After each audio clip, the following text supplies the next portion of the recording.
Hi, my name's Sam. I'm 22 and I have dyspraxia. I am studying media at Liverpool John Moores University.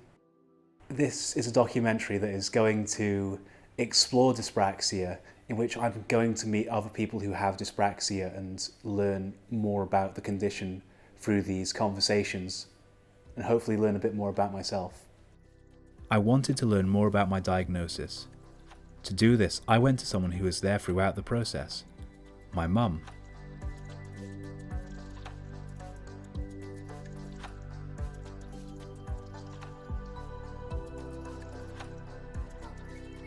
The interview was very eye-opening to a time that I'd long forgotten. Hi Mum. Hello. So I've come to ask a few questions about my dyspraxia. Firstly, I'd just like to know when it was diagnosed. It was diagnosed by your primary school teacher initially when you were about 4 years old. She'd noticed that you had some problems in balancing. They have different toys and things that obviously at the primary school, and one of them is a balance bike, and she'd asked me to go to one side after school one morning, and she just said that you might have a problem with dyspraxia. Leading up to that, did you notice anything about me with my behaviour or the way I was? Not particularly, because as it happens, the form of dyspraxia that you've got is very mild. Dyspraxia is a coordination problem. It doesn't affect your intelligence at all. And of course you were very young when it was first discovered. How was I diagnosed after that? So once your primary school teacher had mentioned it to us, we made an appointment for the doctor. Okay. And the doctor, he recommended a specialist. So we had an appointment with one of the specialists, and they did a number of tests, and it was mainly focused on balance and coordination. And the test itself reminded me of the old-fashioned American drink drive tests. Okay. Where they walk a line and they have to touch their nose with their finger. Yeah. There were lots of questions, and basically the end result of all of this was that they told me that you wouldn't be able to hop as an adult. Interesting. So I wasn't particularly worried. As you were growing up, you had problems with holding your pen and your handwriting. The other thing was learning to tie your shoelaces. So we bought a little thing for you to practice on. One of those like plastic sort of shoe prints with the holes. Yes, through. and the laces in. Learning to ride a bike without stabilisers. You were probably a bit older because you were actually the same age as your brother, who's obviously 18 months younger than you. So you both learnt to ride your bikes without stabilisers at the same time. I have no recollection of any of this really. How old was I going through all of this? Well, obviously it was different ages. The handwriting was probably an ongoing thing over a few years. We tried different pens to help you. Learning to ride the bike without stabilisers, you were probably about 7 and a half. So your brother would have been sort of 5 and a half. But like I say, I wasn't too worried, because I thought to myself, well, if you're not able to hop as an adult, I really didn't think that it was going to affect you as an adult. Yeah, thank you like so much for this time. Like that's been really helpful, and I've learned a lot in such like short time. That's amazing. Thank you, Mum. Okay.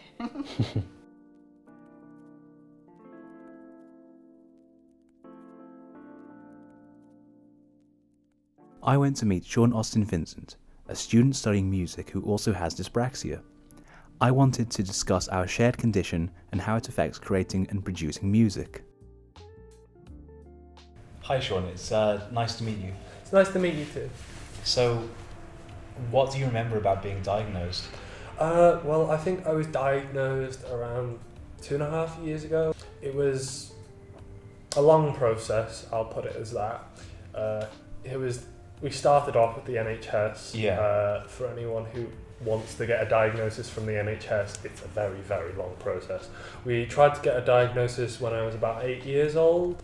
It didn't pan out as well. Essentially, they took us in for the analysis. They got me to do a bunch of physical exercises as well as mental exercises. And they said to me essentially, all right, we'll get back to you soon. We've got all this data and we'll process it and we'll come out with a diagnosis if you have one. Okay.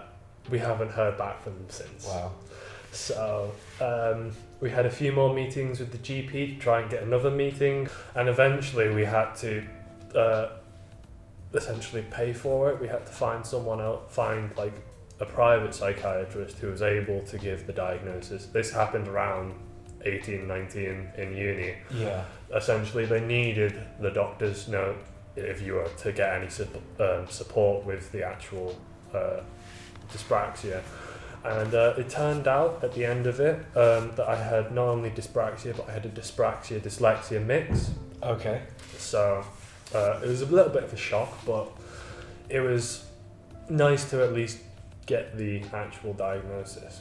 Yeah, it must have been, because before that, you wouldn't have had as much support without the diagnosis. I was able to get the 25% extra time. Okay. They did also allow me to get, they gave me the option of taking my tests in a separate room, which was helpful for some of them. For some of them it wasn't exactly helpful. I don't think it was very helpful for Matt, so I decided to do it in the hall with that. I'm not entirely sure why. But other than that, it was just too slow throughout the entirety of secondary and A-level, and especially in primary, where they had no idea what was going on. It was just, you're too slow, you need to be faster. Yeah, I was the same. I had to not be in the test hall. I had to, even for some of my tests, usually with, say, an English paper, it was we had to write with a pen and paper, but because of having dyspraxia for me, I was given the opportunity to do my exam in the library on a computer rather than using a pen and paper, just to help speed up the process. So obviously now currently you're studying music, so how does dyspraxia affect producing music? Well, the actual production side and the actual making of music can be pretty hard. It's quite a repetitive process. It's just essentially, a lot of people think of it as this like glamorous thing where you get in the studio and bang out one song, but it's a lot of just stop and starting. But with that process comes a lot of distraction, which I find is caused a lot by my dyspraxia. I don't know if you find this similar or not. I'm quite similar, so my main thing is that I zone out quite a lot. That can be whenever, especially when I'm doing something particularly important. So that could be an essay, it could be editing, where there's this moment where I've done a certain amount of words, or I've done a certain amount of time editing, but there's this moment where I sort of zone out, I start thinking about something completely different, and it takes me any amount of time to realise, hold on, I shouldn't really be thinking about this, I need to start getting back to the working process. I get that a lot too. It's just that kind of thoughts just come in and out of my brain. live there rent-free, essentially. It's just constantly Yeah. coming in. And they'll take my mind off it completely. It happens a lot with writing. I had a few, not as much writing obviously because it's a practical course, but they do give write-ups, and they did have an essay module. I was given a 2,000 word essay, and essentially it would just be me sitting at the computer for hours on end, just looking at the screen, not even really typing that much, and all of a sudden I'd be distracted by this thought, but I'd just be focused on this thought for so long, and then after like an hour of looking at it, you'd look at your word count and it's only increased by 100 words, and it's just, it shocks me almost. It makes me feel down. It makes me feel like I haven't done anything productive in that hour. Thank you for this interview. It's been really good. It's been very nice to meet someone who's a similar age with dyspraxia. It's been quite educational in a way. I completely agree. I think I've learned a lot about, say, your experience with it as well, and how it affects music. Well, it's been a pleasure. It has been. Thank you. Thank you.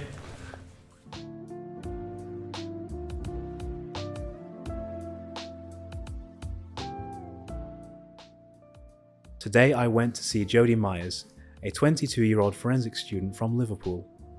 Hi Jodie, nice to meet you. Hi, it's nice to meet you too. So, when were you diagnosed with dyspraxia? I was diagnosed in 2017 when I was 18. It's a bit of a weird story though. I have hearing problems, so they were trying to figure out what it was. They couldn't really figure it out. So then my uncle said, why not get a dyslexia test? Don't know why. It was very random. So I went for a dyslexia test, did the whole big assessment. It's like, you got a report like that thick. And they said she hasn't got dyslexia, but she has got dyspraxia. Okay. Now, before this, were you aware of dyspraxia at all? No, I wasn't. I had never really heard of it. So, what is the severity of your dyspraxia? I don't think it's too severe that it impacts my everyday life to a very bad extent. It does show a lot when I'm doing different tasks in the day. Yeah. So, have you noticed any physical symptoms of your dyspraxia? I can definitely see that my balance is not good. I trip over a lot and fall. The way I hold a pen as well, everyone says it's just so weird the way I manoeuvre it. It just doesn't make sense to them. My hand-eye coordination as well, I can't catch a ball for the life of me. Sports, everything, I was just never good at them. Yeah. So, obviously you're studying forensics, which I can imagine is quite a less practical course, more of a written course. How has dyspraxia affected that? In my first 2 years of university, I wouldn't say it impacted me as badly. As I got to third year and now my master's degree, I'm having trouble managing my time, just making sure all the information's together. Definitely a hard one. I've had to definitely use my extra time that I can get. Yeah. And I've had, she's like a disability helper. She looks at my essays, makes sure everything's how it should be. And that's been very beneficial. I never realised how much I probably needed it beforehand. Until you get the help, you don't know, do you? Yeah. Can you see dyspraxia affecting your future in forensics? I kind of do, to be honest. I try not to think about it, which is a bit avoidant. But I definitely see how, I'm struggling to keep everything, to just do everything the way I need to do it. I have difficulty with tasks, performing them.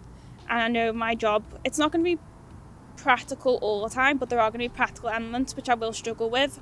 And then timekeeping, keeping all my information coordinated, trying to get it across, I feel like I will struggle. So it's going to be not the easiest. Yeah. Is there anything else you'd like to discuss? Not the top of my head, no. Okay, that's brilliant. Well, thank you. It's been really nice. Thank you too.